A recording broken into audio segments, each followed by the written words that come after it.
Di ajang MotoGP Thailand, kondisi cuaca yang ekstrim telah menimbulkan dampak serius bagi salah satu pembalap andalan Alex Rins.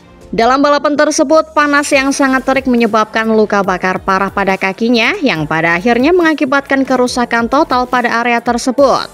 Kondisi cuaca yang sangat berat di sirkuit tidak hanya menguji kemampuan fisik para pembalap, tetapi juga menantang keandalan peralatan dan perlengkapan yang digunakan. Kejadian ini menambah daftar tantangan besar yang harus dihadapi para pembalap dalam kondisi cuaca yang semakin tidak bersahabat di ajang balap motor kelas dunia. Situasi yang terjadi di Thailand menyoroti pentingnya kesiapan teknis dan penyesuaian strategi balap ketika menghadapi suhu yang sangat tinggi dan lingkungan yang keras.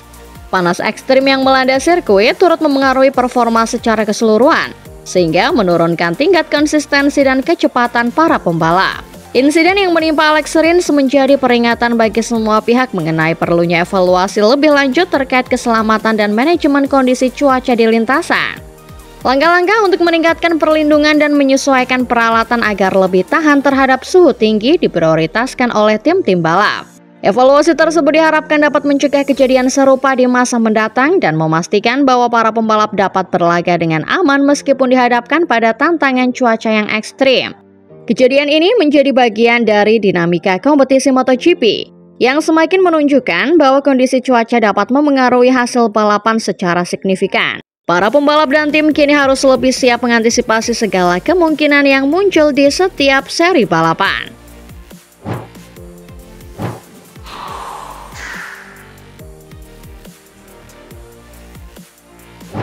Pedro Acosta terlihat marah setelah mengalami kegagalan di Grand Prix Thailand dan mengatakan bahwa ia dan KTM harus memahami mengapa motornya mengalami masalah pada bannya saat balapan. Acosta memberikan komentar tersebut setelah ia terjatuh di tikungan 1 pada awal lap keempat dan kehilangan kesempatan untuk finish di posisi 10 besar di Buriram. Ia mampu kembali naik ke atas RC16 dan menyelesaikan balapan, namun ia berakhir di posisi ke-19. Hanya unggul dari pembalap Aprilia Lorenzo Savadori yang berada di depan dalam daftar finish. Pembalap berusia 20 tahun ini menjelaskan bahwa bagian belakang motornya tiba-tiba kehilangan beban tekanannya saat ia membuntuti pembalap Aprilia lainnya Marco Bezzecchi sehingga ia kehilangan grip bagian depan motornya. Beban tekanan ini mengacu pada tekanan yang bekerja pada ban saat menikung, mengerem, dan berakselerasi. Pembalap asal Spanyol ini mengatakan bahwa ia sedang mencari jawaban mengapa KTM spesifikasi 2025 lebih rentan terhadap masalah beban bagian belakang dibandingkan motor versi pendahulunya. Karena satu-satunya cara untuk mengatasi masalah ini adalah dengan mengerem lebih halus sebelum memasuki tikungan. KTM mengalami masalah dengan ketahanan ban selama pengujian di Buriram dan masalah tersebut tampaknya terbawa hingga balapan akhir pekan. Dengan tim asal Austria ini hanya mampu finish di urutan ke-8 dengan 4 motor yang berada di belakang skuad pabrikan dan tim satelit Tech 3. Acosta mengatakan bahwa ia ingin menyelesaikan balapan setelah kecelakaannya untuk mengumpulkan data sebanyak mungkin tentang RC16 dan menyimpulkan bahwa degradasi ban pada motornya tidak normal.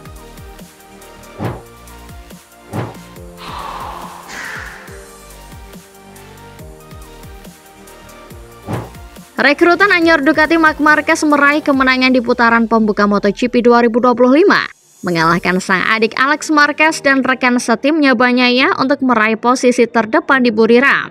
Marc Marquez mengamankan posisi terdepan dan dengan nyaman memimpin balapan sejak awal. Namun tiba-tiba melambat di lap ke-7 dan turun ke posisi kedua, di mana ia bertahan di posisi tersebut selama sebagian besar balapan. Hanya 4 lap menjelang finish, ia berhasil menyalip saudaranya yang menunggangi Gresini Ducati di tikungan 12, sebelum melewati garis finish dengan selisih waktu 1,7 detik. Saat Marquez turun ke posisi 2 membuat Bagnaia ikut bermain, dengan menutup jarak setengah detik dari duo terdepan pada tahap akhir balapan. Namun Bagnaia yakin Marquez hanya bermain-main dengan para rivalnya di GP Thailand. Dengan mengutip catatan waktu putaran cepat pembalap Spanyol itu dalam 3 seri terakhir sebagai bukti bahwa ia memiliki lebih banyak kecepatan yang belum dikeluarkan. Bagnaia akhirnya finish di posisi ketiga pada balapan di Buriram, tertinggal 2,3 detik dari Ducati yang dikendarai Marc Marquez. Meskipun ia merasa balapannya merupakan latihan yang baik untuk membiasakan diri untuk tidak terlalu mengambil risiko, terutama setelah kehilangan gelar juara tahun 2024 karena kurangnya konsistensi. Ia mengatakan bahwa ia tidak akan pernah ikut balapan hanya untuk tempat ketiga di MotoGP.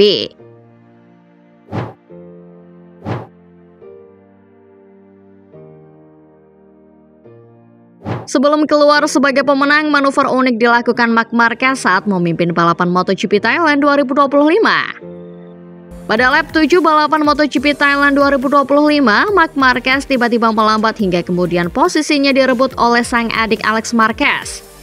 Aksi itu membuat para penonton terheran-heran, komentator pun bingung, bahkan David Tordosi selaku manajer tim Ducati Lenovo juga tidak tahu alasannya. Tayangan ulang pun tidak menunjukkan ada masalah teknis. Seolah Marquez sengaja memberikan posisinya kepada adiknya.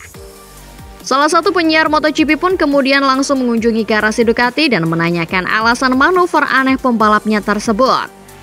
Saat ditanyai mengenai aksi serupa yang pernah dilakukan Marquez di Asen 2024 lalu, Tardosi pun belum berani memastikan. Pembalap pabrikan Ducati ini mengawali musim 2025 dengan sempurna, dengan meraih pole, sprint, Grand Prix di Buriram. Ini menandai kemenangan pembuka musim pertamanya sejak 2014. Sementara keunggulan 8 poin di kejuaraan membuatnya memuncaki klasemen untuk pertama kalinya sejak terakhir kali menjadi juara dunia pada 2019. Marquez melaju dengan cepat di awal-awal balapan, namun kehilangan posisi terdepan saat ia melambat saat keluar dari tikungan 3 pada lap ke-7. Ia mengatakan bahwa hal ini disebabkan oleh peringatan tekanan ban depan yang berarti ia hanya memiliki 3 lap untuk diperbaiki sebelum terkena penalti. Sesuai peraturan, pembalap harus mengendarai motor dengan tekanan minimum 1,8 bar atau 26,2 PSI untuk setidaknya 60% dari Grand Prix. Jika tidak, maka akan dikenakan penalti waktu 16 detik. Marquez mengatakan bahwa ia mengubah gaya membalapnya selama akhir pekan untuk menghindari melewati batas. Dan menurutnya, hal ini berarti tekanan awal yang dipasang pada bannya sebelum balapan tidak cukup.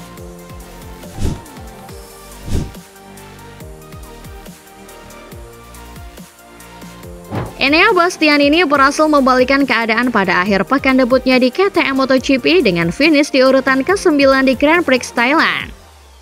Bastianini yang finish di urutan ketiga terakhir dalam sprint pada hari Sabtu dengan waktu balapan hampir 30 detik lebih lambat daripada balapan sprint Buriram tahun lalu di mana ia menjadi juara, mampu finish di posisi 10 besar dalam balapan Grand Prix pertamanya di atas RC16. Hanya 0,124 detik di belakang pembalap veteran KTM Brad Binder yang berada di urutan ke-8. Ini merupakan langkah perbaikan yang cukup baik bagi Bastianini dan di atas ekspektasinya. Bastianini menjelaskan bahwa ia di awal balapan dirinya mencoba untuk melaju lebih cepat, tapi terlalu agresif dan membuat beberapa kesalahan. Lalu di pertengahan balapan, Bastian mencoba untuk lebih halus tanpa banyak menggunakan engine brake dan motor bekerja dengan baik dibandingkan bagian pertama balapan. Bastian ini pun senang karena dengan motor ini dirinya bisa menggunakan titik terkuatnya, yaitu bisa menghemat ban dan bisa digunakan di bagian terakhir balapan. Meski begitu, Bastian ini tetap berhati-hati dan mengatakan bahwa ia masih perlu mengendarai motornya di lintasan lain untuk mendapatkan gambaran yang lebih jelas tentang pemahamannya dengan RC16.